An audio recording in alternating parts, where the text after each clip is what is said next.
athletes inevitably forget most of what they're taught, especially when it's not repeated intentionally. And the first thing that coaches do is blame them for it.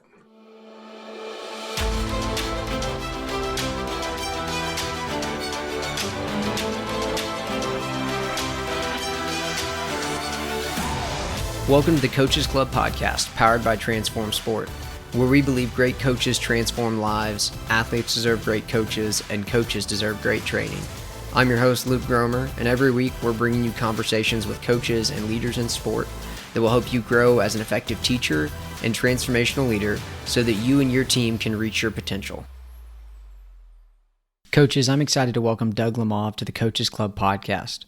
Doug is a former teacher and school principal. He currently trains and studies high-performing teachers at Uncommon Schools and is the author of several books, including Teach Like a Champion, Practice Perfect, and his latest, The Coach's Guide to Teaching. I'm so excited to be able to share my conversation with Doug as the first episode of the Coaches Club podcast. We dive into why he wrote The Coach's Guide to Teaching, how to fight forgetting, creating a culture of error, the importance of language to culture, and more. Before we jump into the conversation, I want to let you know about two things. First, if you want to get your hands on a copy of The Coach's Guide to Teaching, go grab a copy from Doug's publisher, John Catt Educational, and use our exclusive discount code TRANSFORM20 at checkout for 20% off your copy. Click the link in the show notes and use our promo code TRANSFORM20 to get 20% off your copy today. Second, I enjoyed the book so much that I took 77 pages of notes on the book. If you'd like to get a free PDF of my notes from the Coach's Guide to Teaching, go to transformsport.org/CGT to get your free copy, or just click the link in the show notes. Coaches, I'm confident that this conversation with Doug Lemov will help you get better at teaching and leading. Enjoy the episode. Let's hop in, and you kind of just started to talk about it a little bit with youth sports and how many people get into it with the best of intentions, but I think are just kind of ill-equipped to provide a great experience for kids. And so first question, I just wanted to hear from you. Why did you write your latest book, The Coach's Guide to Teaching? Yeah, it's interesting. Well, I have a love for teaching. It's my fascination in life. It's my primary professional interest. But I also love sports, played them growing up. I have three kids who are athletes, and so I'm interested in it both as a professional. I love teaching, and over the course of talking about teaching, I've ended up talking to a lot of coaches about teaching and talking with, sports federations and professional franchises. But I also have thought about it a lot and reflected on a lot on the sidelines as a parent watching my own children have a variety of youth sports experiences, some of them incredible and some of them incredibly not incredible. I love that, and that intersection of your passion and also just, now seeing it through the eyes of your kids too. I think that's so powerful. Was there a moment or a certain experience that you had where you knew, okay, I've got to write this book? It's interesting. I mean, there were so many, and as with,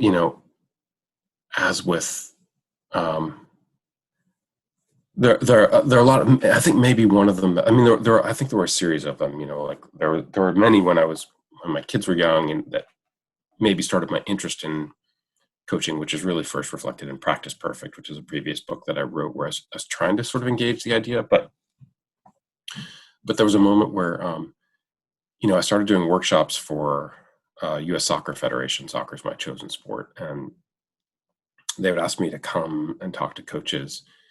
And I just remember being struck by, the questions were really challenging, and the questions that coaches were asking were really challenging, and people just didn't have the science to engage them. And I just remember hearing just a very well-intentioned group of coaches perpetuate a lot of things that, I knew from reading cognitive science were not accurate about how people learn, but that they had sort of learned from the education sector. I mean, I think the education sector people outside the education sector, the teaching sector, presume that we are a source of expertise and knowledge, but there's a lot of misinformation and lack of expertise and knowledge in the teaching sector that gets equally perpetuated. And so, I remember very profoundly being in a meeting, hearing coaches trying to talk about problem solving and decision making, and really, like dismissing the importance of background knowledge, and saying things that I just thought were really just unscientific. And so, maybe the moment was my first thought wasn't, I'm going to write a book about this. My first thought was, I'm going to read as much cognitive science as I can to try and start answering these questions. And I think a lot of my process for understanding things is writing about them. And so maybe, as with most of my books, the book started writing itself before I even realized I was writing a book. Maybe I actually can go back to this memo that I ended up writing to someone in the U.S. Soccer Federation, where he just asked me a really profound question about problem solving. We watched a training session together, and I just remember thinking, the things that the coaches were trying to do in that session to build problem solving were not very effective. And so I was trying to describe why. And one of them was that they weren't looking at it. They weren't looking at a problem. They were trying to remember a problem that everyone remembered differently from 5 minutes ago, because coaches had been socialized to not interrupt the flow of play to talk about a problem when it occurred. And so maybe that was where it started. That's so interesting. Yeah. And that kind of leads into my next question. And you kind of started to mention it. One of the things that has kind of spurred my thinking around a lot of this and the questions I've been asking people and the answers I want to find is, and again, in the education sector, there is a lot of misinformation and there's a lot of non-best practices happening. But at the same time, why do you think there has been such a lack of transfer with some of the things we know are best practices in the classroom to the athletic arenas? It's a great question. I'm not sure that I can answer it other than to say, I think that every profession perceives of itself as an exception. I think the teaching does this too. Teachers will say all the time, how can you possibly apply on teaching if you've never been a teacher? And so I think sometimes there's a culture of exceptionalism, which is people think, you can't understand my work. Nothing from outside my work can really be can be applied directly to my work, and people who don't do this work can't really understand it. And so we tend to build silos around things, and I think that's a constant challenge. As I think it happens coming out of education as much as into education. So maybe that's one reason. I also think it's a fairly decentralized field, right? If you wanted to sign professional or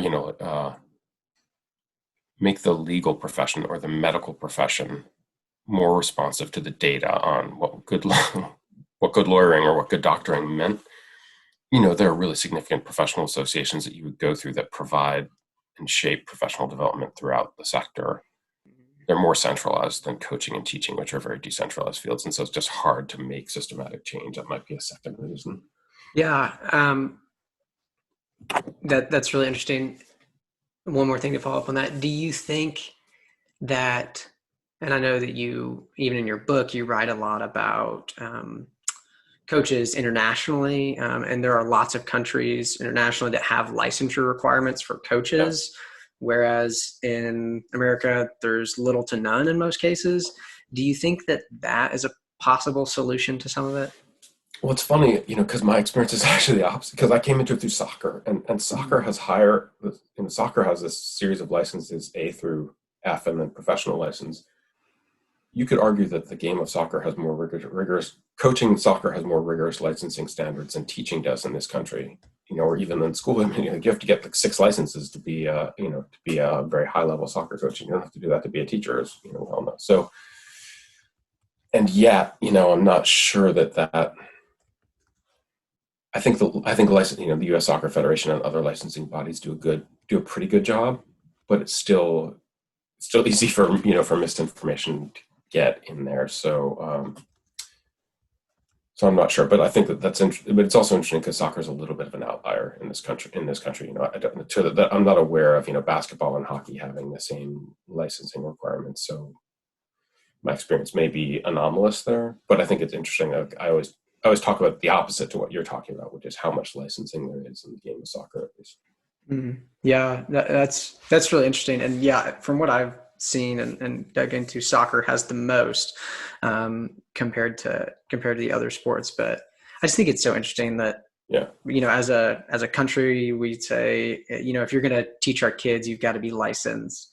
But if you're yeah, going to go coach kids on Saturday, which is just another learning environment, you just have to have a pulse, and maybe you played at some yeah. point in a lot of cases. And so I just Well, it's also really, at least in the game of soccer, it's really interesting that only in the last 5 or 10 years has youth coach become a viable profession.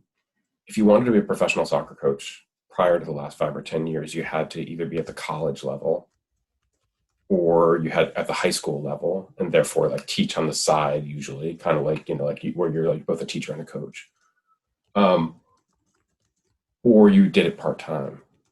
And only recently has the field professionalized enough, at least that like there are now people who are professional youth soccer coaches. And I just remember one of the coaches I profile in the book, and um, to go back to the interest of parenting, like I met him because he was the first great coach that my kids ever had, and watching my kids just blossom under him was incredible. But he was an assistant coach at a Division I program here in Albany at Siena College, and he realized that he loved coaching young people and wasn't really interested in the things you have to do to be a professional soccer coach and where that went. It was like, to be a professional college coach, you did spend a lot of time recruiting guys and scouting the opposition. And he was really interested in being a teacher. And thankfully, like being a teacher of younger, he loved coaching 14-year-old kids and teaching them, like that's exactly what you would want from coach. And was just passionate, even from a very young age, about all the questions about how you do it well. And like, I don't think he knew what I did when we started having conversations. And we just started having conversations about teaching, and he was so responsive to it and just asked for more and more help. He was the perfect coach. Um, but at first, it was really hard for him to imagine uh, what his life would be like if he left this job at the Division I program and decided to become a youth coach. And it was really like, at first, he was sort of cobbling together, like, how do you get? He was young and married at the time. How do you get health insurance when you're doing a series of, like, I coach this team and this team? And how do you get married when you're like, you're working nights and weekends? And so I just think like the challenge the challenges of professional of conceiving of youth coaching as professional work are real. But I think that the avenues to doing that as a career have really dramatically changed in the last 5 or 10 years. And suddenly, at least in the game of soccer, he's now a coach at Atlanta United's academy, right? And so that's his full-time job, is youth soccer coach, and he has health insurance, and he has a career trajectory. And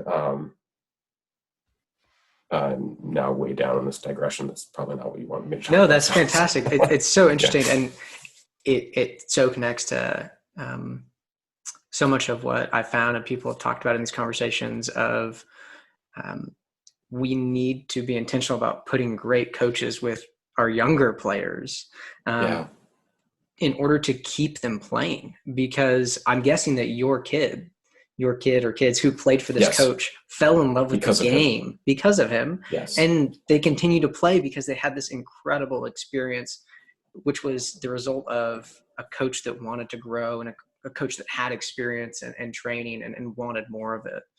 but he really did it despite the incentives in the field, right? All the incentives in the field are, the status is, the older the player, the higher the status for the most part. Whereas the value that you create as a coach is probably higher, you know, especially if you map his influence over my kids' lives by virtue of having him as 12 and 14-year-olds. It's so profound. But all the incentives were like, if you want to be ambitious, if you want to have status in the field, if you want to have health insurance in the field, you got to coach at the college level or the high school level.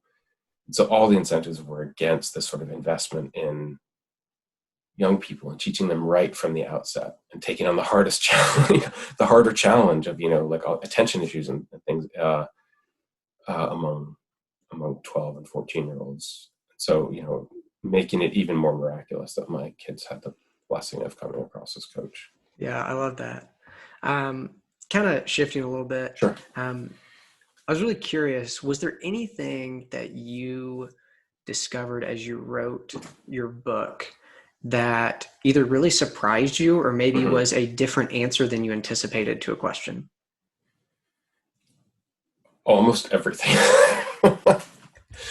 um, yeah, I really didn't know what the answers were going to be when I started writing. Um, I think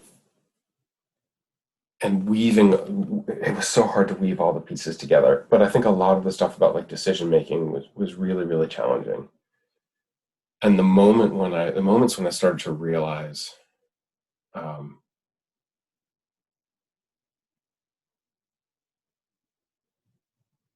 I think one of the big realizations was this quote that I come back to several times in the book, which is Christian Laver saying to me, "The answer is it depends." That like there is no there. Like, think about all the things you have to teach as a coach and how different they are. There can't. I mean, I'm always skeptical of the like one right answer anyway, but like there can't be one silver bullet for all those things. But the question is match the technique to the thing you're trying to do at the time. And so oftentimes people would set up these sort of false dichotomies of like, is it like, just like they do in education, like, is it rote skill? Should you be automating, skill, like receiving a ball, or should you be focused on decision making? It's all about decision making. We shouldn't do any like automating. It should all be like, and there's a culture of like, there should not be any structure. It should be like the game is the best teacher. Kids should just be, it should just be unstructured play. Um, and so I guess I think maybe one of the most interesting parts was realizing that there was a place for most of those things. That it was a question of like how you fit the pieces together based on what you're trying to accomplish, and that for the most part, the idea of like decision making and skill needed each other. That in fact, the people who believed passionately in like skill, decision making is everything. Often the thing that they were overlooking was the thing that they scorned, which is players couldn't make decisions because their skills weren't automatic in the moment when they're trying to make the decision. And yes, teaching them visual cues for what to look for is really, really important, but you can't see that cue unless the skill is automatic. And so you're right, and the person who's the person whose idea you dismissed is also right, and both things are true. And I think there were so many times in the book where I found myself just saying like wanted to write that sentence. Both things are actually true at the same time, which is really surprising. I think Yeah. maybe one other thing that I'd just like to say was like just became over the course of writing the book profoundly important to me. But my initial outline, it wasn't even in there, was just the importance of long-term memory and realizing that like we're so familiar with the process of forgetting that we overlook it as a piece of learning. And even thinking about how profoundly it affects the psychosocial relationships between coaches and athletes. That athletes inevitably forget most of what they're taught, especially when it's not repeated intentionally. And the first thing that coaches do is blame them for it. That is that. Okay. So that leads in perfectly to my next question. Um, because I totally agree that, I mean, forgetting is so powerful. And like you said, I think often the tendency for coaches is to blame the athletes for a lack of effort, a lack of focus, whatever it may be. And so you, My daughter had a coach who pulled them off at this. She was on the B team at this club, and she pulled them off at the side, and she said, "This is why you're the B team." wow, that sucks. That sucks to hear that as a kid and an athlete. It makes you not want to keep playing. Like, Well, why? that's certain. And you talk about like like moments that motivated me to write the book. That was Wow. was one of them as well. Um, man, I feel for your daughter. That's brutal. So let's use an example of it's halftime of a game. Yeah. You kind of talked about this on the Sports Psych show, and the team didn't execute whatever it was the coach had been working on with them in training. Um, and coach is frustrated. Players are probably frustrated. Yeah. Like, what is the effective way to handle that situation? Is it to scrap what you worked on and go to something they know, or is Mhm. it to remind them of what you did? How can you fight forgetting in the middle of a game? Yeah. In other words, what can you do if you know that you what can you do at halftime? Yeah. I think the first thing that I would do is like first thing I'm just thinking about, one of the coaches in the book, Chris Apple, told me about, like, I want to plan my affect here. Am I mad at the guys, or am I calm? I think I want to be calm here and emotionally constant, right? They know it's not working. Shouting at them only makes it worse and makes them feel blamed and focuses them on, like, who's to blame here? And how much am I to blame? Am I getting more than my share of the blame? Why is he shouting at me, right?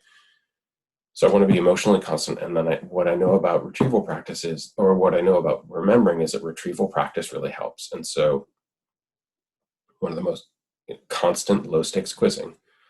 So if we're failing to, like, find our positions in, I don't know, a triangle and two, right? I'm gonna put a series of um, drawings of, like, where the opposition might be, and ask guys, like, quiz guys, where should you be here? Kevin, where should you be here? Thomas, where should you be here? Deshaun, where should you be here? Um, to cause it to cause them to remember it and to put it into their working memory and build their long-term memory of it, and just ensure that they know. Um, and so I'm going to try and focus on building memory. So then in the second half, they're likely to remember it more. Like, I'm going to basically insert a small round of practice, retrieval practice, in at halftime. And I'm going to do that emotionally constantly. I'll just tell you the story that Gregor Townsend is the head coach of Scotland's national rugby team, and he's just an incredibly thoughtful guy. And he told me this story of, they were playing England, and it's a big rivalry for Scotland, but England's a much bigger country, and they were getting routed. It was so bad at the end, at the halftime talk, that he was like, they were down like 40-9 or something. He was like, this game is gone. So he just said that instead of shouting at the guys like I ordinarily would have, I just was like, let's just use this as a teaching opportunity. And let's just go through exactly what is supposed to happen in the situations where we're failing, and let's review our jobs and make sure we know it. And he was really thinking about, like, teaching for the next time. Like, this game is gone. I'm teaching you now, so we'll understand in the next game what our roles are. And so he was kind of doing what I'm describing here, which he was emotionally constant.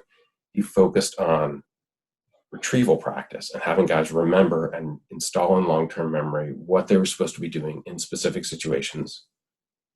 And they came out in the second half, and, like, they ended up losing, but they ended up losing by like 2 points at the last second. It was like almost the greatest comeback in Scottish rugby history. And he wrote me because he was like, I just found myself wondering whether I accidentally stumbled onto something in halftime that was more effective than what I intended to do. The fact that I'd given up and was like, okay, I'm just going to think about next time, was actually what helped with this time. Which is basically, he made a decision to teach instead of to try and, like, make it a motivational thing, or to cue in on emotions and presume that the problem was a question of, like, desire, intention, motivation, focus. That he actually decided to approach it as a teaching problem. And that actually, who knows? The plural of anecdote is not data, but I think it's a really interesting story. Yeah, I love that. And I just remember being an athlete in that position. Mm-hmm.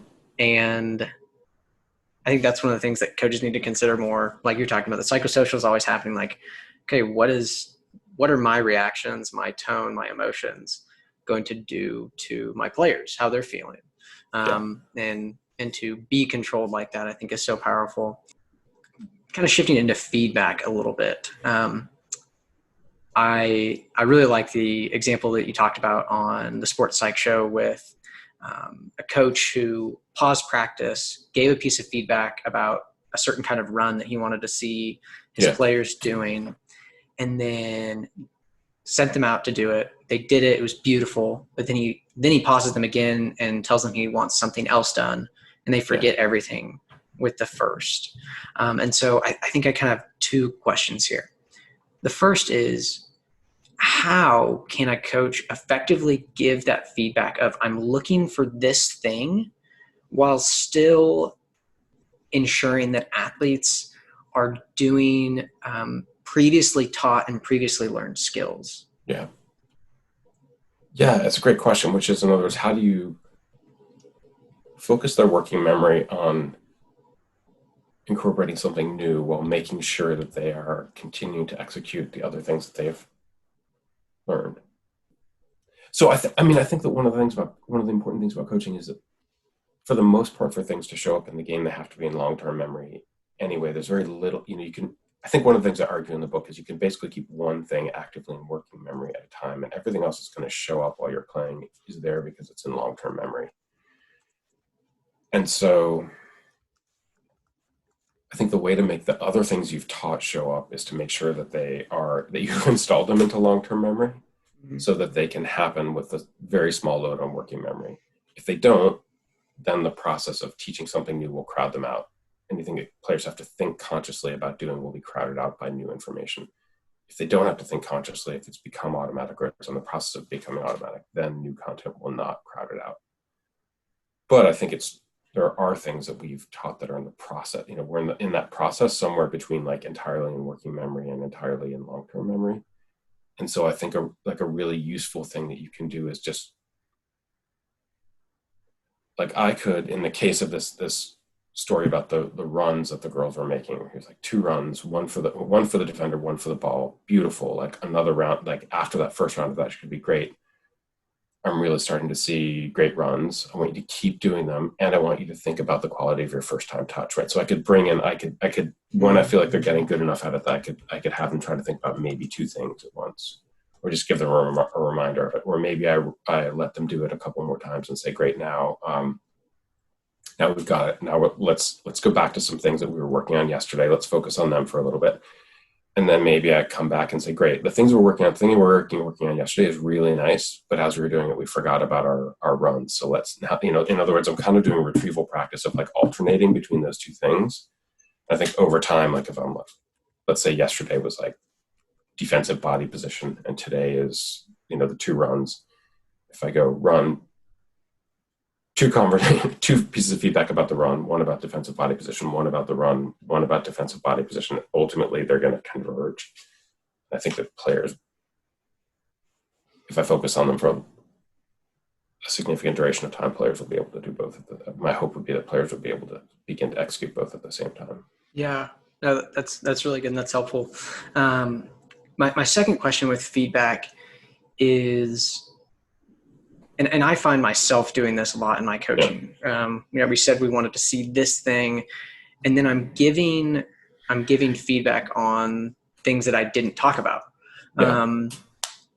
which I know I want to eliminate. My question though is, I've told an athlete I want to see something from them, and then a pre-agreed maybe like expectation or level of effort or behavior isn't happening, like what should be corrected? And is that a result of they're using so much of their working memory on learning this new skill that they're struggling to maximize effort? And do I just need to let them slow down and learn it until it's automatic?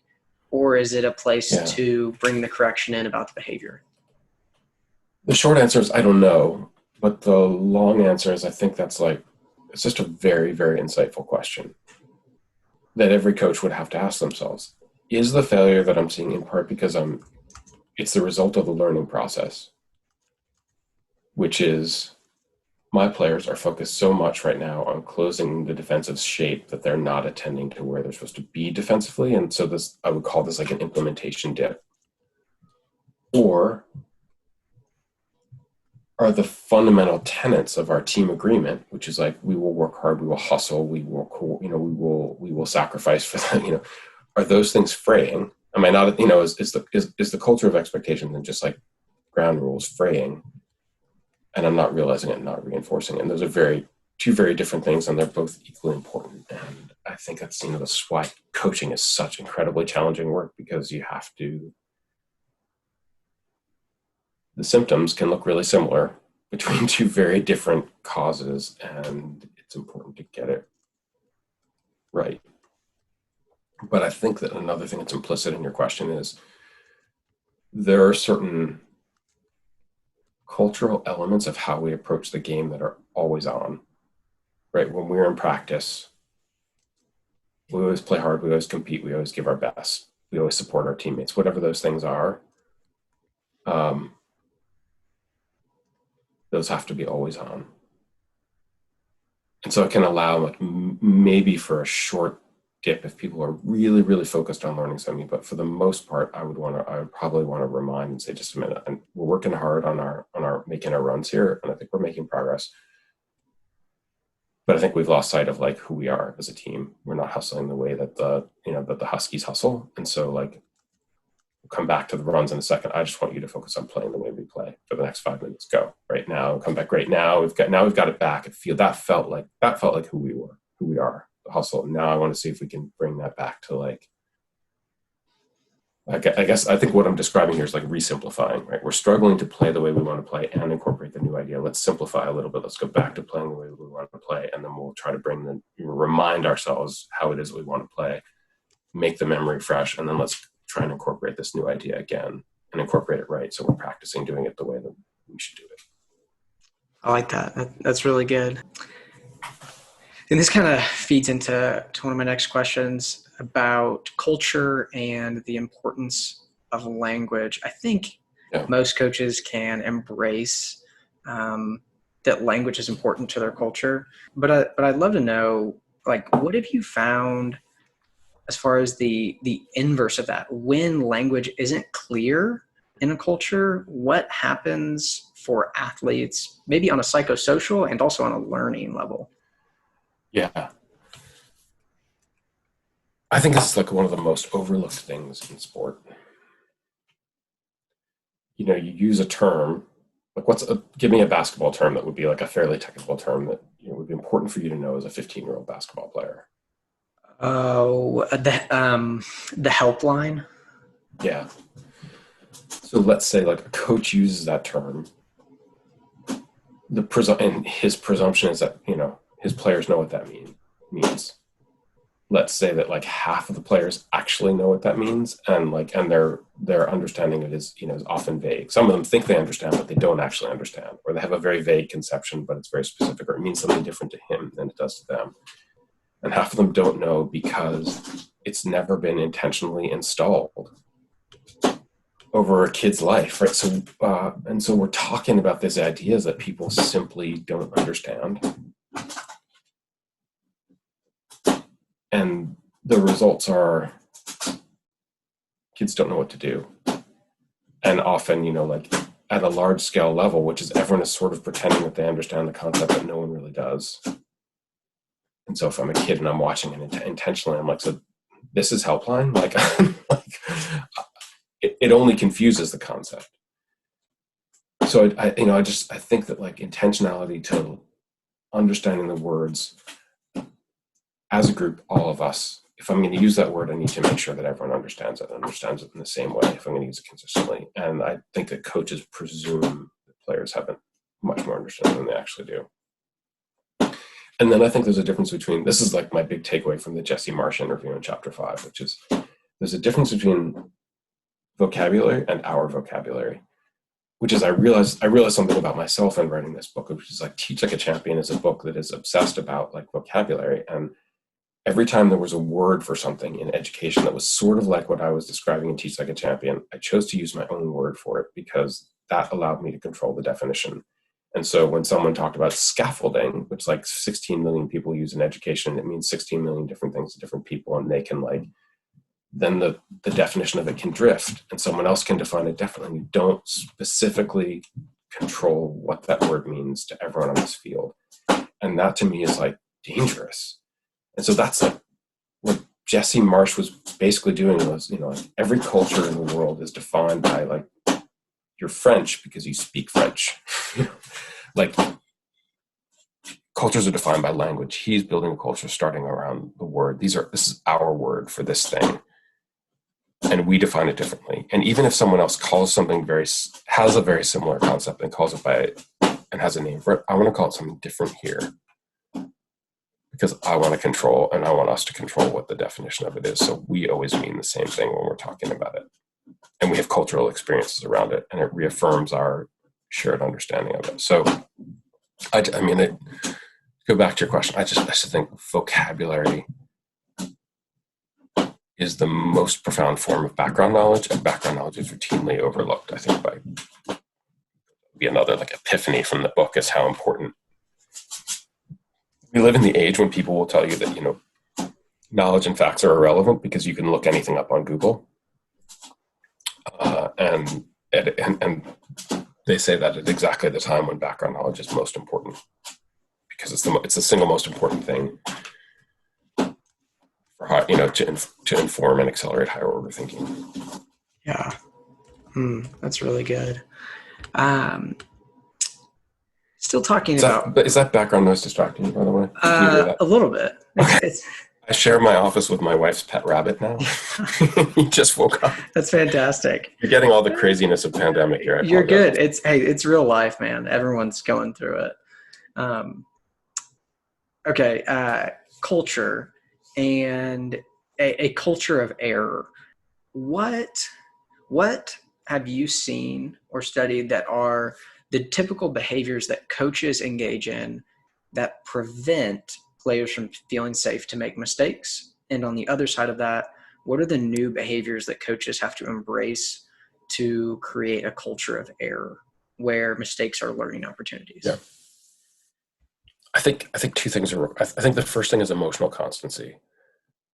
Coaches confuse emotional intensity with practice intensity, and so they think I will be a coach of intensity and high expectation if I yell at kids. Player makes a mistake in practice. God, gosh damn, whatever Luke, you gotta be, you're out of, go sit down, or, there's a coach here who notoriously, this isn't an exaggeration, but was threw a cone, like a cone onto the field and was like, that cone could do a better job than you right now, Travis, whatever, getting furious at a kid for a mistake. Just compare that to I'm really glad I saw that mistake because we can't make that mistake on Saturday. So I'm glad that we know about it now. And I want to talk about why it's happening so we can fix it together. Right? That is not soft on mistakes. That doesn't make it okay to make a mistake. It makes it okay to reveal a mistake and to learn and practice because it's really important for Saturday, right? I'm so glad I know. I'm so glad that we're that I see us struggling to coordinate our press right now because it's going to have to be rock solid on Saturday. So let's study what's happening here and go. And so the second part, so the first part is emotional constancy and saying it is acceptable for you to make errors in practice and I'm not mad at you. And then the second thing is studying them and teaching them, using them as validating them as a learning opportunity, right? So let's look at how we're positioned now and why we're positioned that way and how it has to be different, right? And that says not only that it's okay to have this happen, but we're going to use this as if we're non-defensive about this and you expose your errors to me, and and you even say, coach, I'm not clear on what I'm supposed to be doing here, or when I say, you don't try to pretend that you were somewhere other than you were, and we will actually learn a lot from that conversation and it will make us better. And the study of my failures is going to be one of the key drivers of my success for the long term. So I think it requires emotional constancy and the willingness to validate the value of errors and part of the learning process by actually studying them in front of players. So this is really silly, but being able to blow your whistle and having everyone pause exactly where they are allows you to recreate the scene and study the scene and say, great, what's wrong with this picture? What do we need to know to be able to do this better while we're all looking at it right now? And so I think that's, those are two of the really critical parts of culture of error. John, I'm sure John Wooden has this great phrase, which is teaching is knowing the difference between I taught it and they learned it. And if players are trying to hide what they don't know from you, that job just got 10 times harder. And so we want them to be willing to share their mistakes. And then we have to show why mistakes are important as learning tools. Yeah, that's really good. That's powerful. I love that phrase. I'm glad you made this mistake so that it doesn't happen on game day. That's powerful. And I think there's so many, I think coaches assume that there's so many good reasons why kids make the mistakes that they do, right? I'm glad you want to protect the basket, right? As opposed to, God damn it, you're not supposed to be, I'm glad you want to protect the basket. You should be thinking that way. But in this situation, there's a different decision that we need to make, which is okay, the reason why you made that mistake is valid, and I appreciate it, and it shows you're thinking about the game. there's a different decision we need to make. In this case, is very different from saying, from um, attributing it to some psychological failure of motivation or character. Yeah, that's really good. All right, I got two final questions for you. The first one is, if you were coaching a 12-year-old soccer team, Mhm. um, what would your focus be on as a coach, and what would I see if I came and watched a practice with your team? You'll probably see a disaster. um,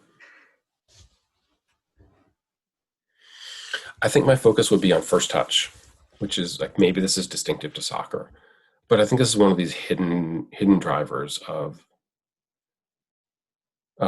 success in the game, right? Your first touch is, like, you can't, in basketball, you can grab the ball. And so, like, how you receive the ball is not, you never fully control the ball in soccer. So how you receive it is really important. And it's actually the thing that you do most in soccer, right? If you have 5 touches on the ball, it always starts with the first touch, usually under pressure with someone attacking you. So if you can, like, redirect that ball or misdirect someone, even a very small thing like the ball should always be moving. If you're a defender, at least you always want the ball to be moving after your first touch, because that preserves, then you have 2 options, right? You can continue this way, you can go back that way. It leaves you less vulnerable to a pressing forward. So I feel like this is like just a very, like, it's a simple, non-sexy skill that's critically important. I think I'd focus on that with the ball, but maybe as I'm talking about this, I'm actually realizing that, like, it's actually play off the ball that's hugely important and overlooked, right? People focus all the time on what you do with the ball, but how you move when you're away from the ball, it's like, that's a sign of a great athlete. And when I do that, and when I coach players to think about what they do away from the ball,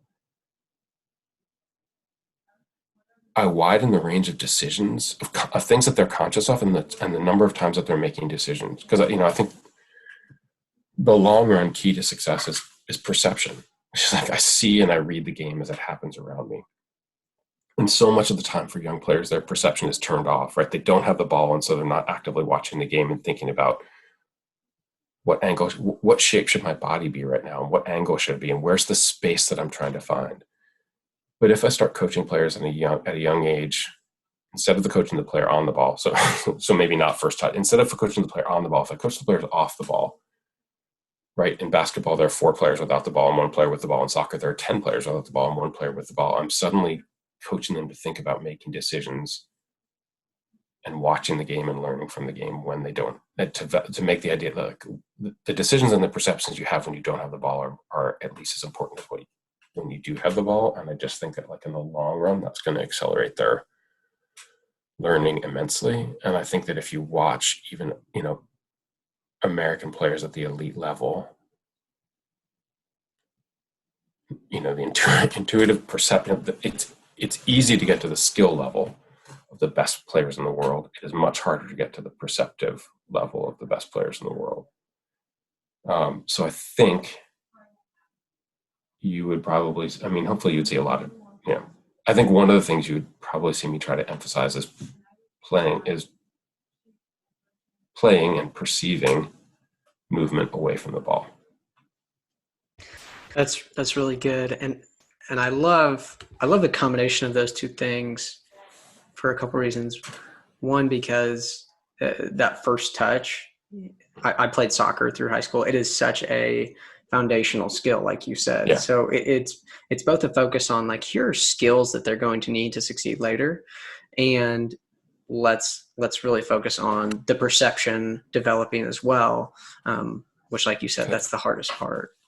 And maybe one more thing I'd say about first touches, which, like, most of your decisions are made during your first touch. And so this is the most important thing to do, be able to do something sophisticated at no cost to working memory, because if you have to use your working memory, it will degrade your perception. So I think this is a classic example of, like, if players aren't making good decisions, this is the thing I want to fix, which is, there's a decent chance they're not making a good decision because at the moment they're receiving the ball, they're thinking about receiving the ball instead of looking to see where their opponents are.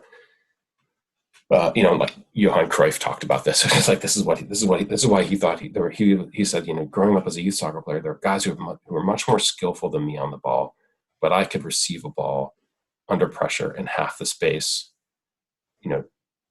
simple recurring aspects of soccer I could do better than them in less space, and therefore I could be thinking about what I was going to do next with the ball, and that was sort of why he attributed his success Yeah. to.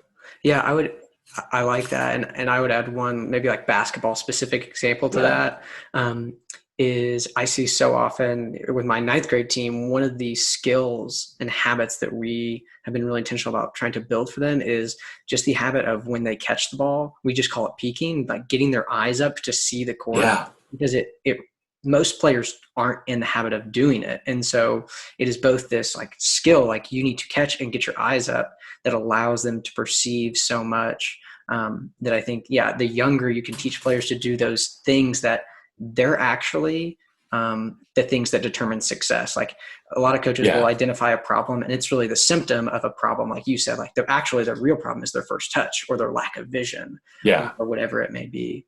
I think that's really beautifully put, and it made me like um, scanning is all the rage in soccer right now. Like training players to scan and like measuring how often they scan to like look before they receive the ball, which sounds a lot like peeking. And at first I was thinking like, oh, there's no such thing as first touch in basketball, but I wonder if like is there a position called triple threat where you're supposed to like when you catch the ball, you're supposed to hold it in a specific position to maintain optionality, or am I Yes, no, imagining you're it? totally right. It's kind of an old school that you would have it kind Okay. of right off of your hip. The thought is that Yeah. you could dribble, pass, or shoot from this position. Yeah. Um, it's not something that I would necessarily teach to players. Yeah. Because I was find myself thinking about like what you catch the ball, but then like even like your first move once you whether you like catch it and hold it or catch it and dribble, like what do you like a lot of your perception is happening while you're making a series of decisions that are sort of Yeah. comparable to your first touch that like Mhm. I don't know how often that gets taught, but I that would would be say the something I would be comparable obsessed with. thing, maybe from a soccer first touch to a basketball, would be two things. One, your feet, your footwork, Mm-hmm. how Yeah. you receive the ball, where your feet are positioned, and then two, your vision. So where your eyes Yeah. go when you catch it. Um, yeah, that's really good. That's That's so great. interesting. I think foot position too, like I suspect that a lot of coaches would overlook that. I think it was like too mundane to teach, but I bet it's like super important. Yeah, it absolutely is. All right, my last question for you is, um, if you could decide um, the 3 or 4 things that every coach, every sport, at every Hmm. level, they need to be educated on these things or know how to do these things in their coaching, what would they be? Number one, positive framing. How to give constructive feedback in a way that motivates athletes and does not require you to give 5 pieces of positive feedback to be able to tell someone how to do it better. Just to say, like, look, all the things in the book about, like, I just think positive framing is so foundational to, like, expressing your faith in players while you're making them better. I'm assuming that this is like for like wide number of coaches. Yeah. Yeah. I think number two is just the idea of like, of tracking data while you're observing. But there's no such thing as taking mental notes while playing. There's just too much complexity, and it's actually really important to write down what you see players doing, because if you don't write it down, you will not observe correctly, and you won't know whether players actually learned what you asked them to do or did what you asked them to. I just think that, like, from everything I know about practice, that is chronic. Coaches ask or tell players to do something, players simply don't do it right in front of their eyes, and the coach never notices. So that's probably two. Um, I think a lot of I think three would probably be the importance of aligned feedback, which is the idea that like I make a stoppage, I tell you something is important to me. Afterwards, I should be narrating back to you whether you're doing it, whether you're doing it well, and telling you that once I tell you to do something, it's important to me too, and I continue to notice it, because I just think that validates the whole idea of feedback. And if I my implicit message is I tell you to do something and 10 seconds later I've forgotten it, like why should you listen? So I think that's pretty fundamental. Yeah, that's awesome. Yeah. Then And maybe that's enough. I might yeah, throw in like I might just throw in the importance of long term memory. There is yeah, understanding that, I think I would add that too. I think even as a classroom teacher, I forget about the importance of that, and I forget about the importance of recall and retrieval and background knowledge. And it's easy to that Harry assume. Fletcher Wood quote, like the difference between performance and learning. At the end of practice, when you see guys doing something, you assume that that's learning, and it's actually performance, and it's a false signal. I think that's something that every coach should know.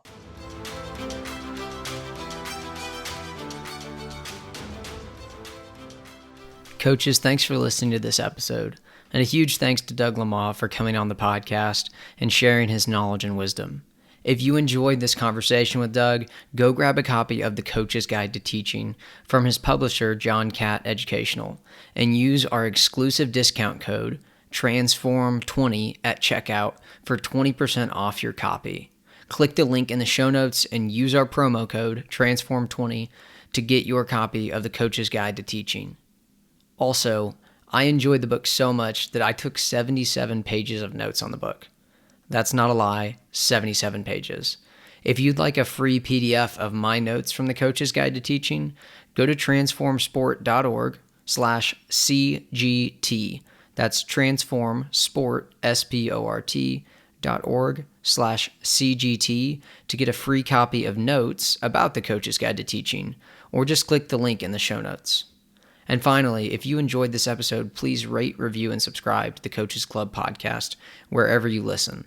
And give us a shout out on Twitter at @CoachesClub_. That's COACHES Club_.